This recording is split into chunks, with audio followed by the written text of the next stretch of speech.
What if it was impossible to go a day in your city without encountering Jesus through his people on mission everywhere, every day? Welcome to the Saturate podcast, where we equip everyday disciples and leaders to make Jesus known in the everyday stuff of life. We'll share real stories and practical tools to equip you as you live as God's people, where you live, work, learn, and play. We're so glad you're here. Hi, I'm Jeff Vanderstelt, Executive Director of Saturate.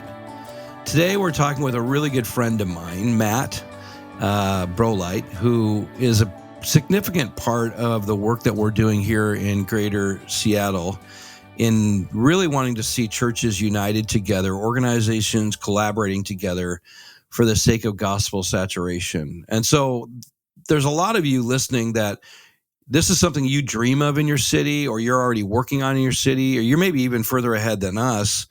But I know for a lot of you, it can feel at times like you're alone in this, or like you're not seen in it, or maybe it feels like you're sludging through mud at times. It's just difficult work. And our hope is that part of our journey and our story would be an encouragement and inspiration to you. And likewise, you would be an inspiration and encouragement to us, as we hope you'll reach out and tell us more about what you're doing in your context. But just a little bit about Matt. He's the executive director of Together for Seattle. One thing I'll say about Matt, he would never have written this about himself because this is just who he is. He is an incredibly humble leader who leads by example in the values of unity, of championing others, of being a hero maker. He loves seeing leaders and Christians from our city come together in a way that breaks the cultural lines, that crosses the barriers, that starts to build unity. He loves telling the stories of what others have been doing. He's been a church guy in terms of pastoring a variety of churches from very, very large to very, very small. He's a husband, and his wife is actually an area director with Young Life, so he has a real passion for seeing kids come to faith. And he's got 4 incredible kids, Annabelle, Lizzie, Andrew, and Mia. So I could tell you a lot more, but I'll let Matt tell you more about himself. Matt, I'm so thankful for you. When I travel and I talk about city work, I brag about you a lot. And I know that you'd rather I didn't do that, but I do because, God's word's clear. God opposes the proud, but he gives grace to the humble. And you embody a humble leader because you love to identify and praise the work of others. And not the work yourself. So, man, I just you're very kind, Jeff. It's an honor to be with you. I really appreciate your presence in Seattle and globally. And I have a special affection for you because I spent a lot of my years in Tacoma, Washington, and got to kind of witness your work with Soma, and it has inspired me for many years. So really good to be with you, and just pleasure working with you in the Seattle area. Oh, man, I love it. Yeah. Just a little bit more for those who don't know. I for many years was working towards unity in the greater Puget Sound through a thing called Saturate the Sound. And the Lord kind of put me on the side of that a little bit for a while. I had to walk through my own journey of humility and just saying, like, maybe it's not mine to do. And I even prayed about, like, Lord, are you calling me to another city? What are you doing? And it became more clear that God wanted me to step aside and see others build unity and championing them and cheer them on. And there were a couple, as you and I both know, a couple older guys here that we just dearly love, that just did a remarkable work of building trust and listening well and asking God, what are you doing? Or what are you saying to leaders? And they did like over a year of listening. It was remarkable. I don't know if you want to tell more about that, but oh yeah, happy to. Yeah, I mean, let's talk about that, because I had to walk through a little bit of like eating humble pie. I'll be honest, and I'll maybe tell more about that journey. But before I would love to hear more about that. Yeah. I don't know that piece of it. Yeah, go for it, man. Let's talk about how the present iteration of what we're doing. We call it Together for Seattle. How did it come about? Because there's years of it, as we know, of work here in Seattle that we're just standing on the shoulders of. But Yeah. the present iteration came about Well, through. yeah, and almost decades of people faithfully praying and Absolutely. stewarding what they have in Seattle through lots of dark days and beautiful days, and but the current iteration, I mean, I think it's a lot of strands coming together. I mean, there's everybody has their story of how they ended up kind of converging on this thing, but we'll start with the two old guys that you talked about. Paul and Tomlinson and Henry Klopp, some heroes of mine and yours, and 80-something-year-old guys that have seen a lot of ministry days. Which, just side note, I mean, reminder that God's never done with us. God always has fresh things. So these were guys, I think they were just legitimately had seen some of what Seattle had been through, some of the negative national narrative that was getting placed on Seattle. I mean, in COVID days, I mean, Seattle made a lot of national headlines for our approach to vaccines and closures, and then especially when it came to the Chop Chaz days of Capitol Hill getting taken over by leftist rioters and protesters, and the police station taken over. And so you have this national narrative that's saying Seattle's just a dark place, and you have a lot of local leaders kind of starting to believe it in a lot of ways and feel that pressure. And what they found, they started interviewing people all over the city. In the end, they did kind of a SWOT analysis of about 150 different leaders over about a year and a half. And they found that God was doing all kinds of beautiful things. There were all these people doing great things around the city, but people were really siloed. They weren't connected. And those that had been before COVID had lost a lot of those connections. I mean, organizations like Union Gospel Mission that had this army of churches that were partnering with them around homelessness, a lot of those relationships were lost. And I think what they found was a city where there was a gap in trust, probably more than anything. It was like people were taking political sides around culture wars and big questions and fault lines. And they found that so many people loved Jesus. So many people were following him, doing good work. But I think they had lost trust across different denominations, across, parachurch organizations and business networks. And they weren't working together very well. So they just started getting groups of leaders together. First, small groups. I think it started with about 12 folks. They just started praying for the city.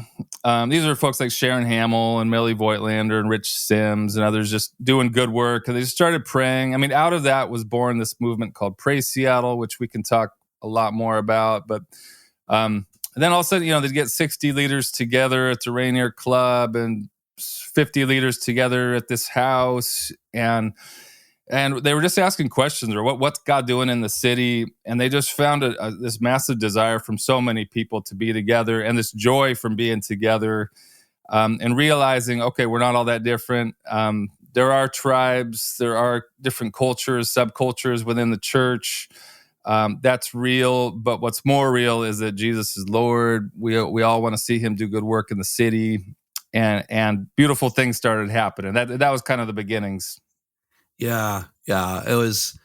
I remember hearing about all these meetings that Paul and Henry were having, and there was a little part of me that was like, "Man, I've been working on this a long time. How come they didn't talk to me?" And but that was arrogance, man. That was my own pride, frankly. I mean, there's a little bit of like sadness. It's probably a mixture of like some sinful flesh stuff as well as some like, man, I love this city and I love the leaders that are doing good work here, and I want to be a part of it. And I was wrestling with, Lord, have you released me? Am I not supposed to be a part of this? And Paul and I talked. He reached out to me, and he was, I mean, Paul, he'll be real direct, and it was wonderful. And he was like, Jeff, I know you've been doing a lot here, but I just want you to know you can be a big presence in the room. I'm like, is that a way of saying I could be too much at times? And he's like, no, that's not what I mean. But what he was saying is like, Jeff, like we needed to listen, and we needed to let others speak, and we needed to create space. And I felt like it was a kind, gentle rebuke from the Lord for me personally, just like, hey, this has to be Jesus's thing, and you've got to let go of it at a heart level, and then let me give it to you if this is from the Lord. If I want you to have it. Well, that's not an easy thing when this is something you've been doing globally in a lot of places, and you actually have a lot of expertise around to. Yeah. And they don't, frankly. I mean, they're great-hearted guys, but Yeah. they're not. They haven't led city movements. They haven't done Right. a lot of But this. they're amazing men who listened well and had a great level of humility in the process. And I think for me, what happened was I felt like the Lord said, if you build it, it's not going to be anything. But if I build it, it will be. So just trust me. And I actually heard that little inner voice, like, trust me. I'm doing a work here. And if I want you to be a part of it, I'll invite you. And when, you'll know. Yeah. And Paul was so gracious. I mean, he encouraged me.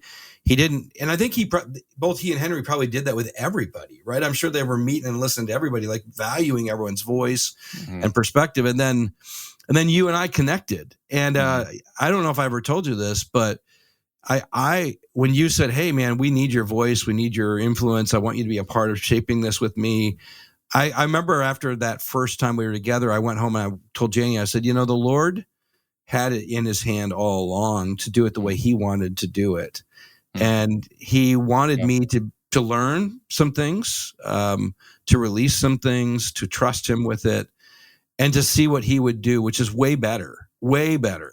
We're in a way better spot than if I had probably had my thoughts or ways about this. So I don't know about that, but well, he had something that he wanted to do in me. Yeah. And so, well, I think there was something about that, and we could talk more about this, but I think the pace of how you implement something in a city matters. When you enter a complex place where there's already 1,000 things going on and agendas, how do you do it at the pace that brings people together where you don't get that resistance? Like, hey, I'm coming in with the fully formed vision. I think this needed to kind of come up through some of the cracks in a slower way. And that's been an interesting part of the story.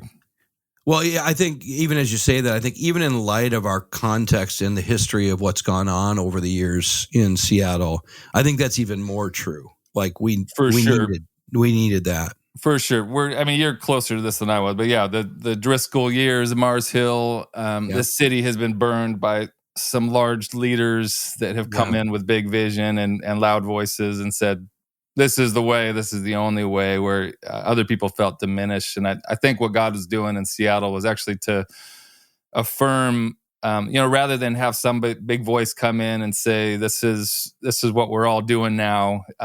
I think the mode has just been like, how do we affirm the 1,000 things already going on and strengthen them, connect them, so they don't feel like something's coming in above them, but something's coming in to encourage them from beneath. Yeah. I think that's what we're trying to do.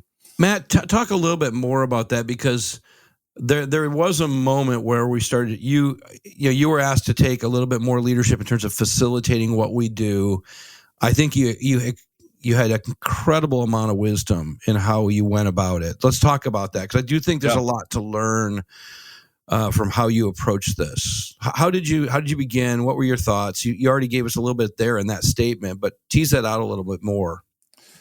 Well, I had to repeat a lot of the work they already did, because I had to come in and listen too, because I missed those 100 interviews, and so I had to come in. I was pastoring at the time. That's a whole different story, but I had taken a sabbatical because I felt more called to something than I had ever felt like before. I felt very called to just the greater Seattle network, but I didn't know what that was going to look like, and that's a whole different story how that converged. But when I got involved, I just started meeting with leaders one-on-one, having a lot of coffee around the city, and just learning, listening to them. I actually came in with probably more of an idea, like we should all do one thing, like we should all, and it was Paul that kept saying, "No, Matt, there's 1,000 points of light," and I would tell him that George Bush already said that.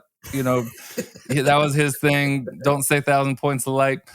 but he was right. There are 1,000 things already going on in the city, and I was kind of resistant. I was like, I don't want to be like the marketer for 1,000 things. They don't need that. We're not going to be able to sustain that. Yeah. And so I was kind of more like, let's do a big serve project, or let's do a big discipleship effort. I was probably more along the lines of like, my sense of Seattle, one of the key growth areas is in discipleship. Just a lot of churches that are struggling in that space, and I would love to see us grow in that space.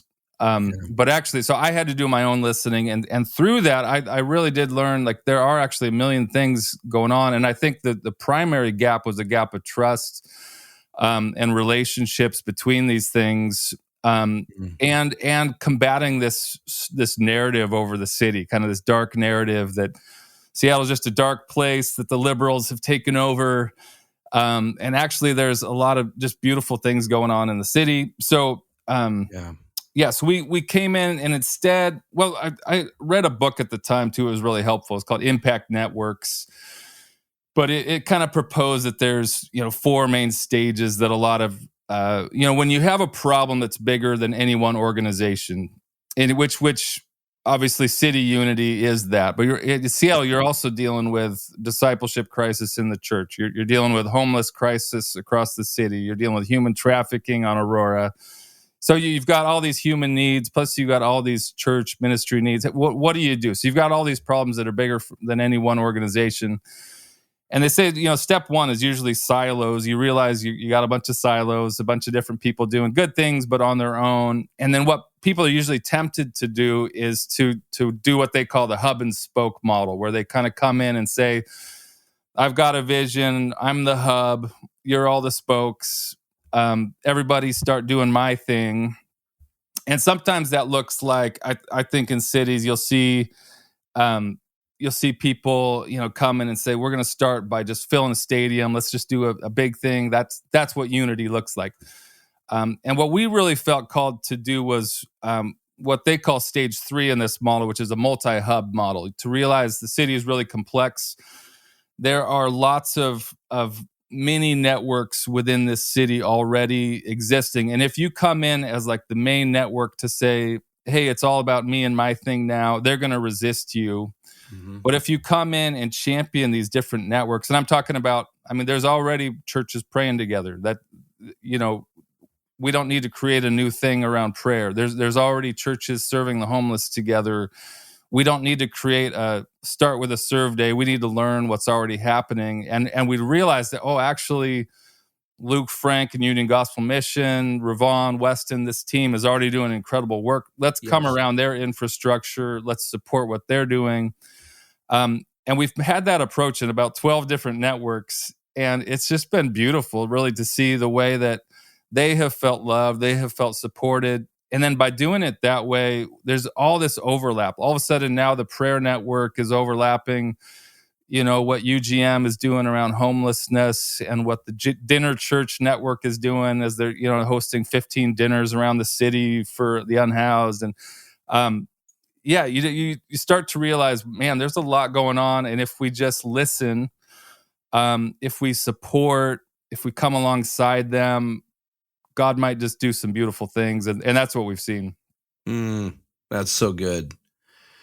Yeah, my tendency would be to do the same thing you did. Let's figure out one thing we're all going to do together, and then let's trust that that'll build the unity we need. And there's nothing inherently wrong with that idea concept, but it does miss out on the complexity issue, which is what you described, that cities are complex, and they do need a complex approach.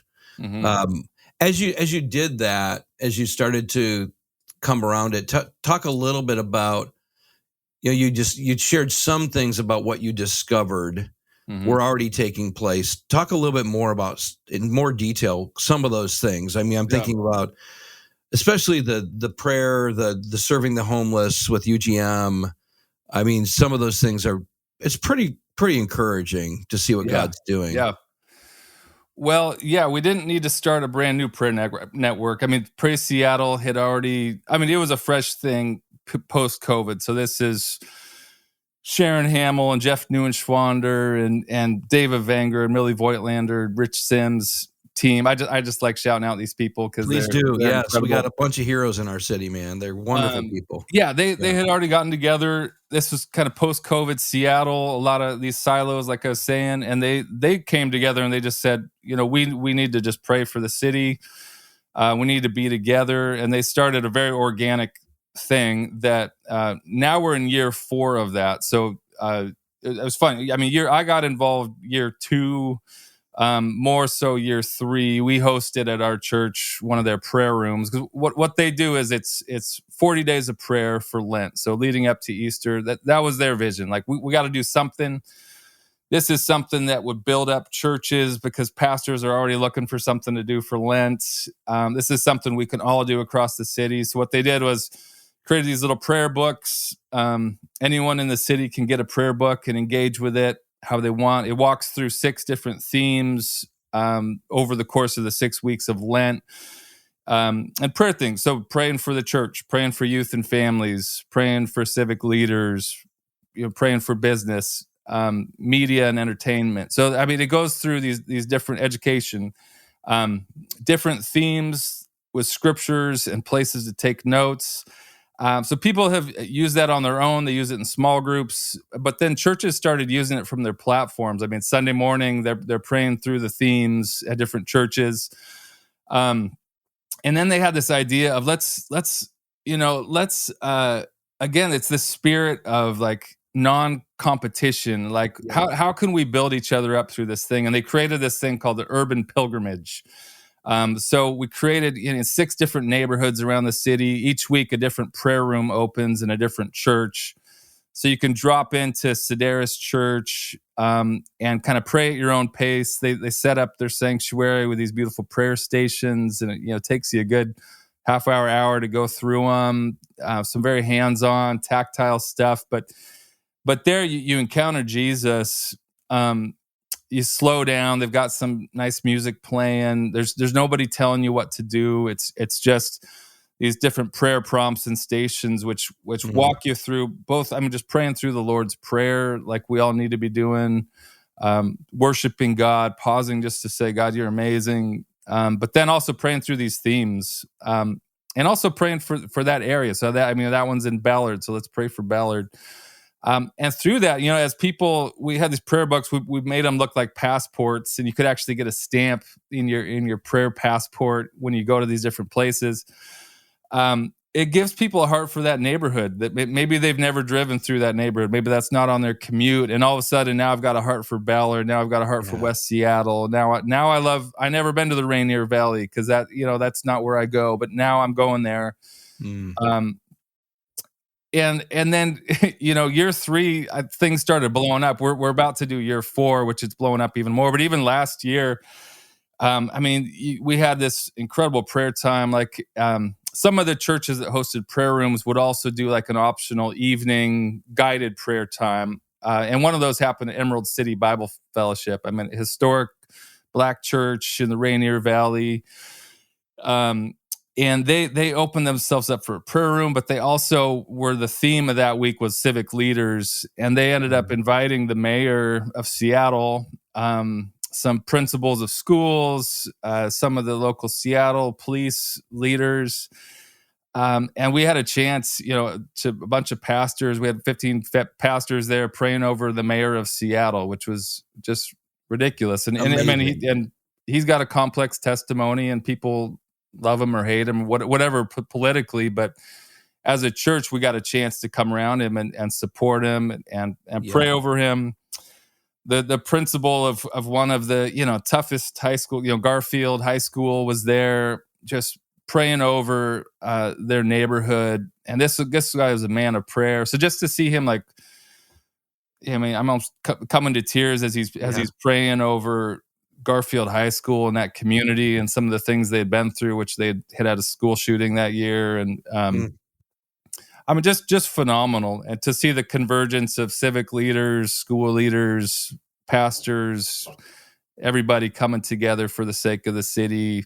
Just comes totally in that opposite spirit of what so many of us in ministry have experienced, which is just kind of me, my thing, promote, this kind of culture of self-promotion.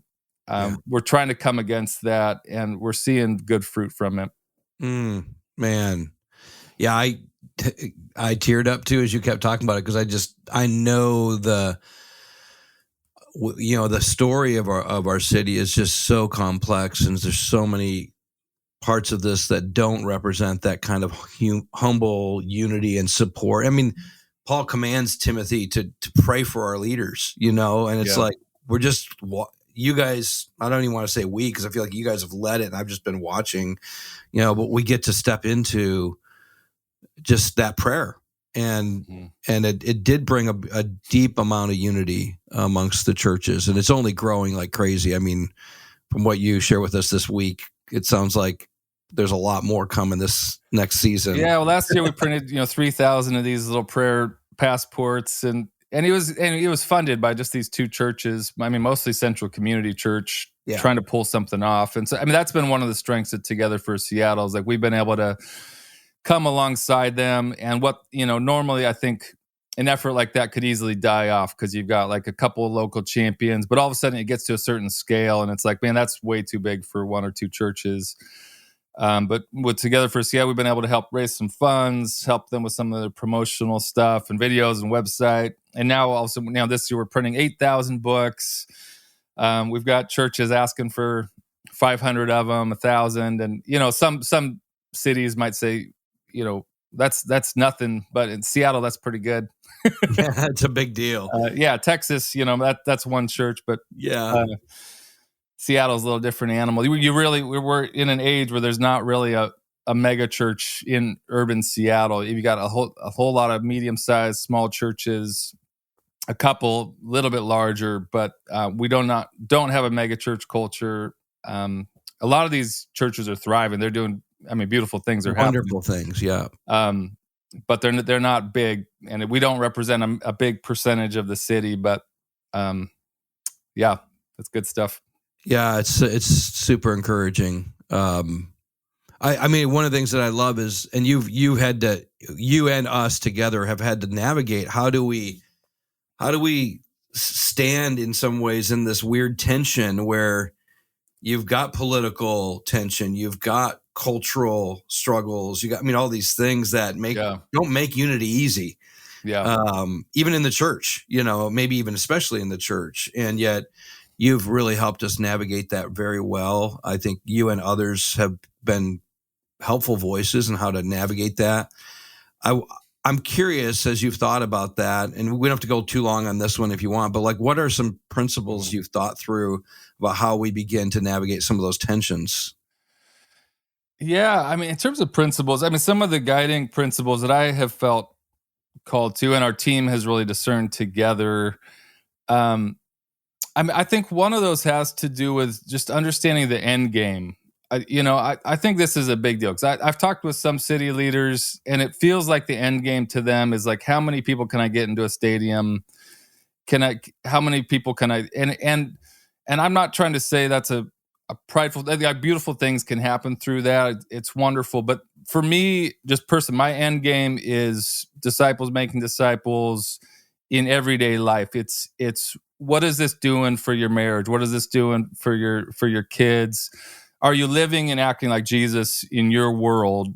Yeah. And that is the basic unit for me. Like, can a person follow Jesus in their world, and can they do that in a community, whether that's a small group or a small church or medium church, whatever that is. But that, for me, that's the end game. And that really helps like keep my sights set on like, why am I doing what I'm doing? Am I trying to get people that are already really busy doing my thing, doing my event, doing my unity thing? Or am I trying to create a structure that's going to help all of these different churches and ministries to flourish better, so that more people on the ground are living and acting like Jesus in their world?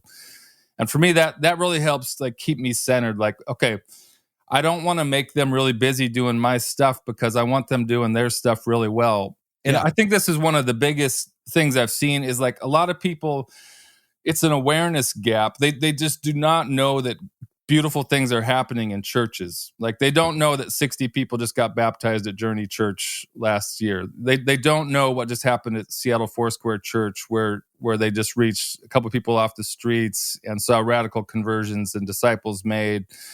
And like they just don't know this is happening. And so they feel like, man, I've got to create something because nothing's going on, nothing exists.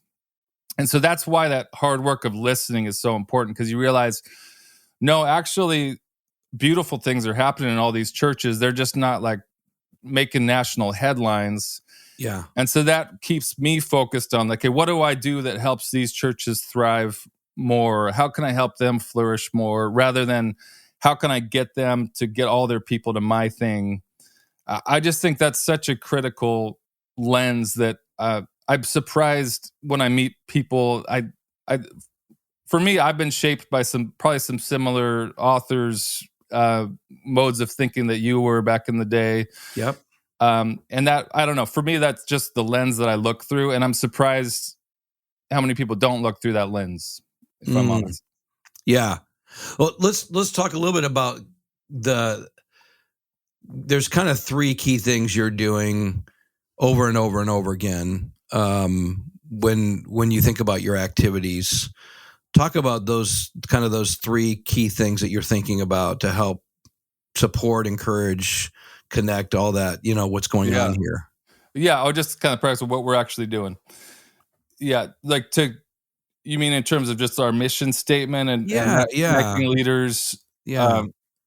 I mean, we're trying to, first of all, I mean, connect people, and then it's about the storytelling. So, I mean, one of the main things we're doing is, like I said, hosting a monthly meeting of all these network leaders. So we've got Sharon with Praise Seattle, Luke with UGM, Krista with Live Salted, this amazing women's ministry. We've got pastors present there. We've got Centered, which runs kind of governor's prayer breakfast and kind of interfaces with some of the political world.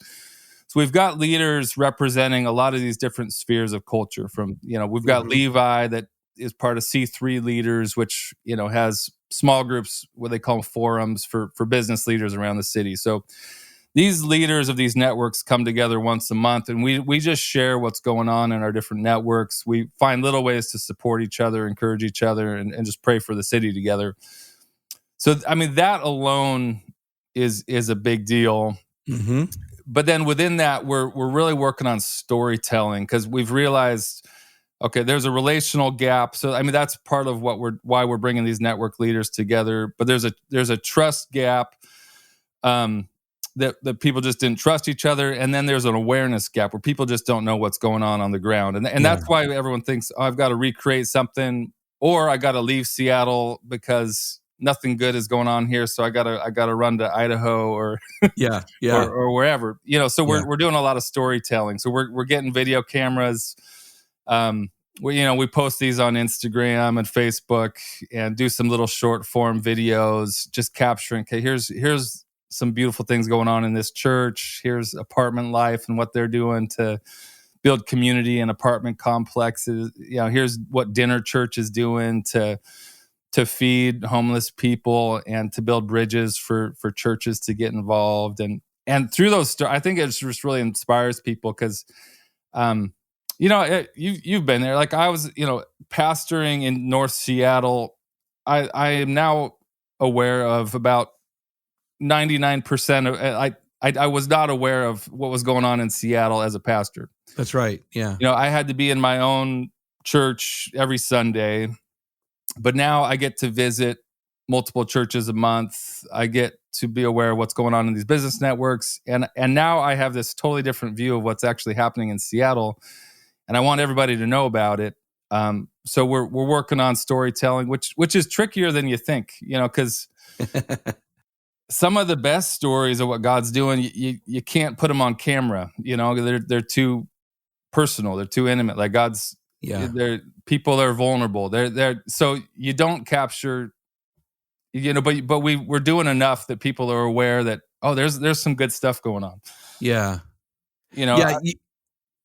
One thing I want to highlight there that you said, like, you didn't know what was going on as a pastor. You didn't know what was going on, and I think that's probably true of a lot of pastors because their world is their local church. And if they don't visit other churches or don't meet with other leaders or don't do a listening kind of process, which you got the privilege of doing, Yeah.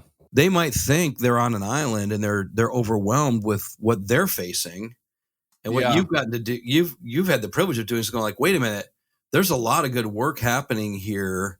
Yep. It wasn't all on the one church that you were leading or participating in leading. Yep. It's on this broader, body of Christ that's spread throughout the city. And actually, Jesus is doing pretty well in Seattle.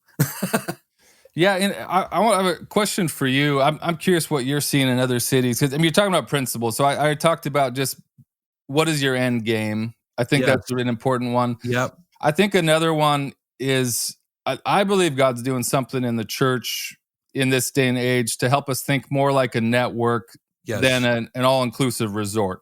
So I mean, a lot of the old mentality of church is like, I got to grow to this size so I can have a staff of 50 or 100. And then I can do everything well. We can do discipleship and evangelism and worship and men's ministry and women's ministry. And we can kind of do it all ourselves. Mm-hmm. And our experience in an urban context like Seattle is that is not, first of all, that is not an option. Real estate's too expensive. It's a tricky place to do it. So you've got a lot of smaller, medium-sized churches struggling, and a lot of them still have that old mentality, like I got to do it all myself. And so you got these leaders that are kind of burning out trying to do that. Yep. When in reality, like, what if we started thinking more like a network instead of, in terms of prayer? Like, what if instead of me creating my own Lent program for 40 days leading up to Easter, what if I got involved with Pray Seattle and encouraged my people to do that? What if instead of creating my own evangelism program, we jumped on board with an alpha partnership with a couple other churches. And so that's the kind of things we're seeing in Seattle is like these three churches, Saturate, Central Community Church, a Seattle church, they're doing alpha together, and they hosted at the Swedish Club. It's this cool space overlooking the lake and the city.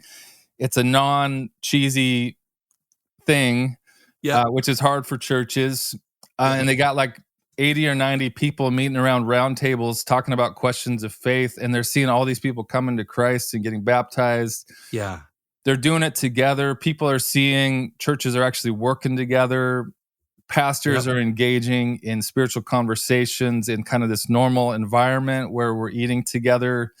It's blowing people's minds, and it's great. But how are you seeing that in other cities, that there's this kind of impetus to start thinking like a network? Yeah, I do. I think the cities that are doing the best are thinking of that there's one church in this city in many locations, right? With a diversity of kingdom expressions. Mm-hmm. And it's our job to actually work more like a body. So I think that's the body metaphor that you see when Paul, whether he's speaking to the Corinthians or he's speaking to the Ephesians, that's one church in a city, but they're meeting in houses and they're distributed all across the city. And he's trying to get them to think, no, you're part of this body, of which there really is only one head. Yep. And the truth is that body is universal. It's across the globe. Yep. But if we can't think of it that way locally, how are we ever going to think about that globally? Right. That's good. I mean, so theologically, I mean, you kind of got your big C church, and you got your little c expressions of church. And I think whether it's ego, whether it's just the structures that we've inherited, I mean, it's not all about pride. And I think a lot of it's just what we've inherited, our assumptions, but we've tried to create everything in our own little mini kingdom. Yeah. And I think a lot of people are just realizing that it's just not working, and it's not nearly as fun.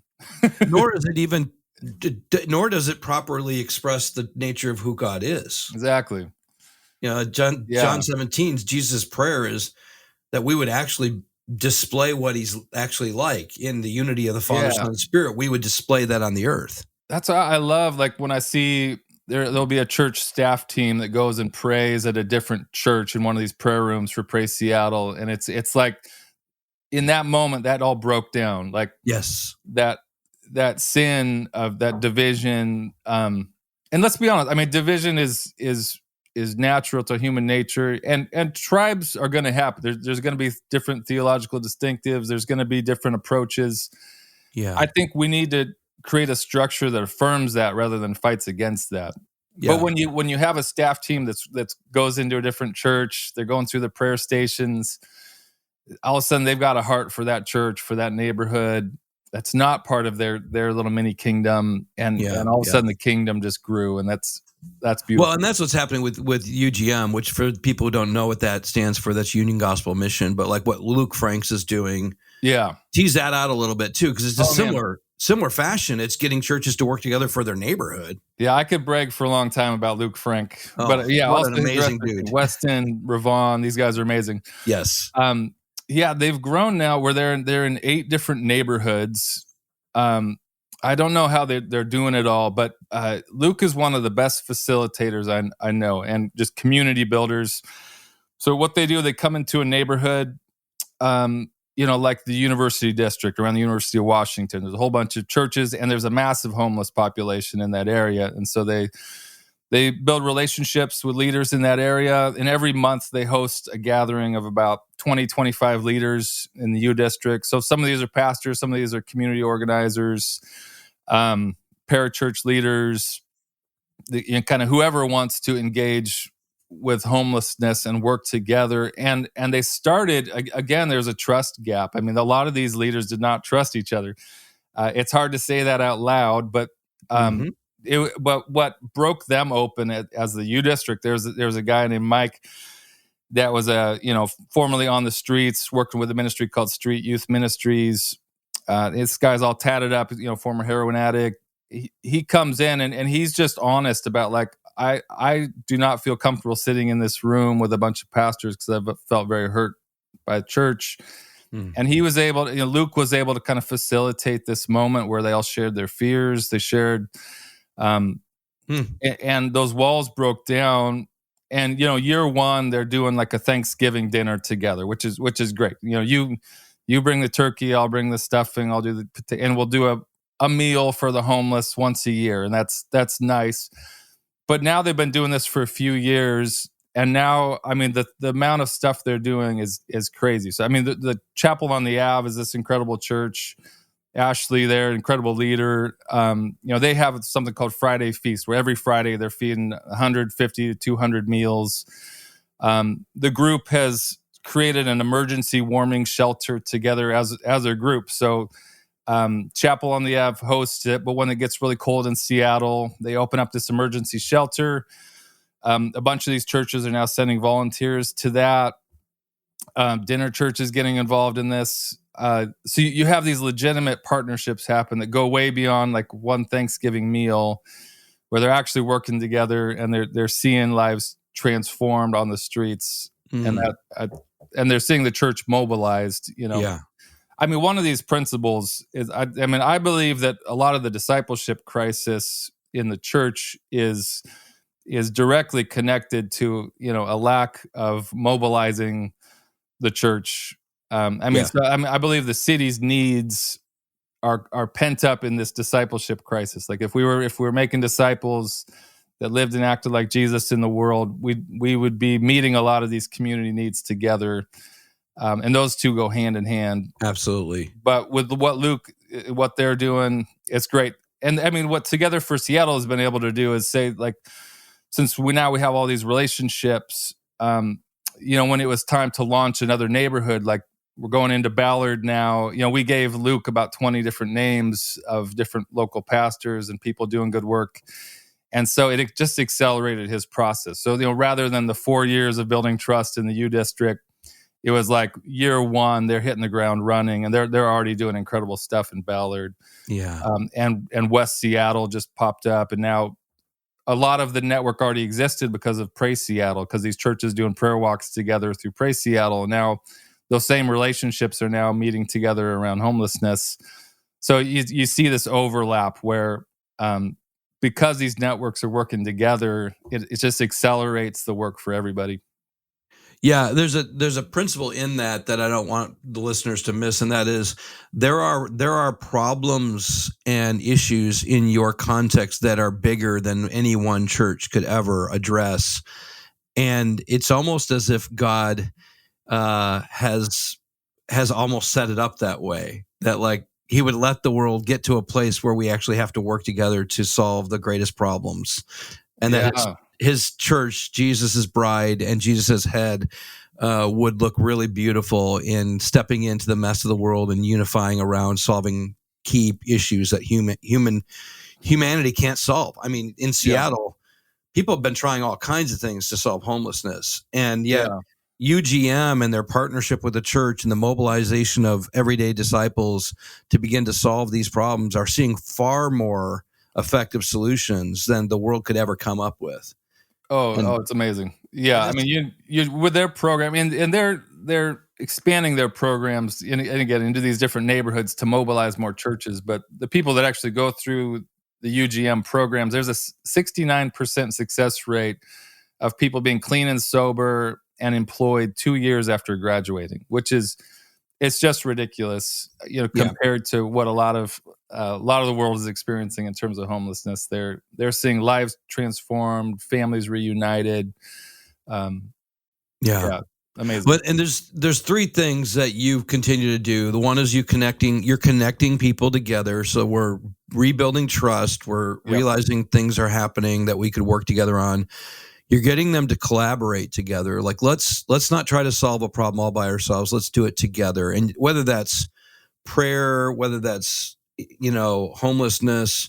We're talking a lot about what if we did that around even youth ministry, because hardly Yep. anybody in the city can afford a youth pastor. So what That's if we right. together work together to solve Yeah. that problem? That's still in front of us. We haven't done too much yet. That's a dream. I know there's some that's been done, but a lot more could be done. Yeah. Um, I'm thinking about that in terms of like even discipleship.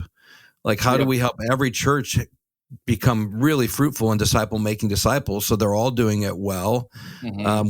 We've already talked a little bit about like some business leaders. How do we get business leaders together so they're not alone in this? Like, there's a lot of Hmm. things where it's like connect them together, get them collaborating around key issues or problems, and then communicate those stories, like you've Yep. said, like because people don't know what's going on, and the more that they can hear about it, the more they're encouraged, the more they're inspired, the more that they realize their life matters. Hmm. They can be a part of this. So that's Yes. that you've led us really well in those three things. But yeah, I don't know if you look like you want to say more about it. So I'll pause a sec. Oh, no, you're doing great. Yeah. Yeah, no, Well, I mean, and the funny thing is we started out actually not trying to run our own, initiative, just support other people. But yeah. as trust is built, this year we added something called the Seattle Pastors and Leaders Gathering. Yeah. And that was amazing. So we just did our first one in September.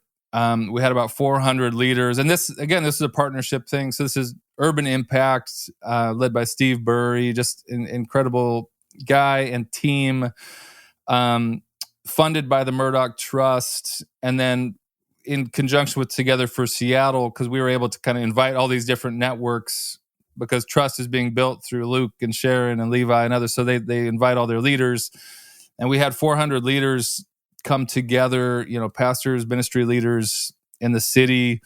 Did an event with a couple sessions with a guy, Rich Velotis, pastor from New York, and a lunch. And it was just like a day of joy. I heard so many pastors say, I have never experienced anything like this in Seattle.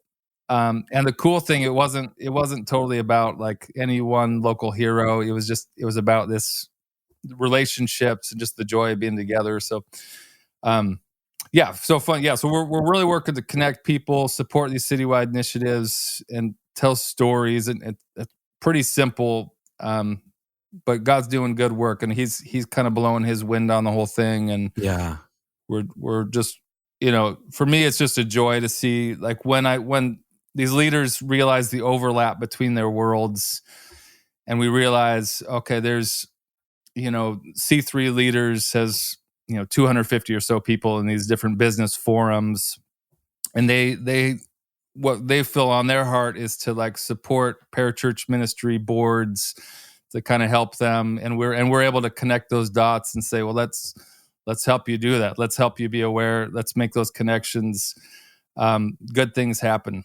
And I think that's, like you said, that's how God has actually wired the body. It's when Paul talked about the metaphor of the church, he didn't say, get everybody to do the same thing. He said, learn to appreciate all the different parts of the body and all the different things they're doing. And if you can do that, the system will actually fire and will actually work. Yes. And Jesus can be the head, and we can get out of his way. Yeah. Yes. Yeah. It's so good. I'm really proud of the work that you're doing, that we're doing, that really others are doing, and we're just fanning and encouraging and coming around. It really is what Jesus is doing through his church in our city.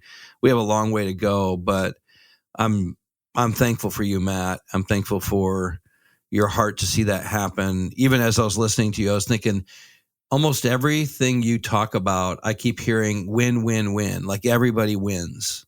Yeah. Like that's what's so cool about this. Like C3 wins. The parachurch that they want to sit on the boards win. The funding needs that those parachurches have get taken care of. Like when we actually start working together like this, there's plenty of resource in Seattle to accomplish Jesus's plan. Yeah. It's just we're disconnected and not aware of it. Yeah. Yeah. No, it's right. Yeah, I mean those funny, so many fun stories. I mean, one story, we did a story on a church. As a pastor, Nick Taylor, just pastors this little old church, beat up old building, sitting right in Capitol Hill, right in the park where all the Chaz Chop stuff happened, and they were a presence, just loving people during that whole season. They have been faithfully serving that neighborhood in incredible ways. Well, we did a story on them, but they were in the middle of about to lose their building because they nobody can afford real estate in Seattle. But because of that story, there was a big church on the east side, Canyon Hills, that got wind.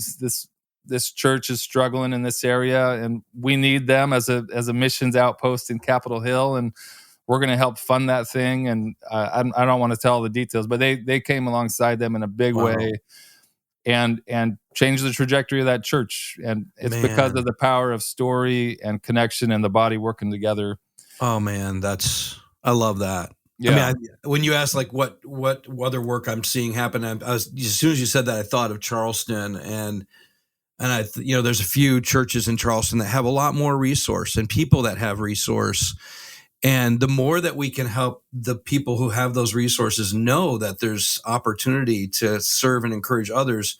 Of course, that pastor you described, he's got resource too. Like nobody has his story and their presence in that place for as long as they do and the trust they built. Nobody has that resource like he did. Certainly not Canyon Hills, but Canyon Hills had a resource that they could give to support the resource of that guy's trust and presence and activity there. And the more that we see that we all have something to give and contribute, whether we think it's big or small, the more that we can step into what God has for us in those places. So kind of fanned into flames by a couple 80-year-old guys who still believe.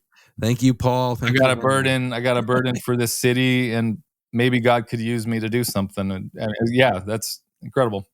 Yeah. Well, Matt, we're probably going to have future episodes together with not only you, but as you and I talked about before, I'd love to get Luke on and others that are doing this work. Yeah, you got to meet Luke. Yeah. We'll look forward to hearing about him more because there's so much for him to share. He's a remarkable leader. Everyone I meet wants to be Luke Frank's best friend. Wow. Yeah. What a great man. I don't know how he does it. I don't either. Yeah. God's uniquely gifted him. He's a bridge builder for sure. Yep. So, well, as we come to an end, anything you want to say just to encourage other leaders, both that are on the ground living this out, but also those who'd love to see stuff like you're getting to experience and see here in Seattle in their own city? What words would you have for them? Well, I mean, from my perspective, I would just encourage people that it can be a slow, non-glorious process. I mean, because I don't feel like I am a superhero leader in any capacity. I'm a dad. I've been involved with church ministry for a long time. I'm a pastor. I've written a book, whatever. But I'm nothing special. And I love seeing what God's doing, and it doesn't have to start huge. It can start by just supporting, supporting people doing good work. I think I had in my mind that I needed to be a certain type of leader to be able to lead this kind of thing, and I needed to have all the answers for everybody. And I've realized, no, actually, nobody really wants me to be a super leader. Everybody cares more about the thing they're already doing, and honestly, I would rather see them succeed. But when we work together, it does create a culture where more people get to win, and where the city actually gets to see the body of Christ function more like Jesus, which, to be honest, I think a lot of non-Christians are just waiting for Christians to actually live and act like Jesus to come to him. And when we work together, when we lay down the ego, when we get involved in real city needs together, when the world sees that, I think they get to see a picture of Christ that they don't always get to see. And I think that really matters and is a big deal. So I would just encourage people, you don't have to have all the answers. You don't have to have it all together. You can feel a little broken yourself, and God can still do good things through you. Amen. Thank you. Thanks for what you're doing. My hope will be that maybe in a year from now, we'll do again another podcast. We'll get to tell more stories about what we've seen God do over the year. Yeah. Let's do it. Yeah. Thank you so much. Well, I so appreciate what you're doing and your presence, and you're doing this all over the world. It's amazing. Thanks, Matt. Yeah. Yep. Hey, if you've been listening for a while, we want to say thank you for your participation in the work you're doing in your context. Matt, I don't know if you know this, but my team, they were like, hey, on Good Giving Tuesday, let's not ask them to give to us. Let's just ask them to give to their own local work. And I thought, man, that embodied the heart of our team, right? And it's really embodied what you just said. It's like, how do we get around what others are doing and help support them? And so our team even said, like, hey, let's not only ask people to give to their own local work on Giving Tuesday, but let's also give people a thanks for the way that they've come around what we're doing around the world. So if you've been listening and that's been a blessing to you, our team said, hey, let's give our subscription to all of our resources at Saturate half off for anybody who's listening. So if you just use Thankful 25, all capital letters, Thankful, and the number 25 with no spaces, please take advantage of that and get half off of all of our resources for the next year. So, yeah. But Matt, thanks for being with us. Thanks for all you're doing. I so appreciate you. My pleasure. So good to talk with you.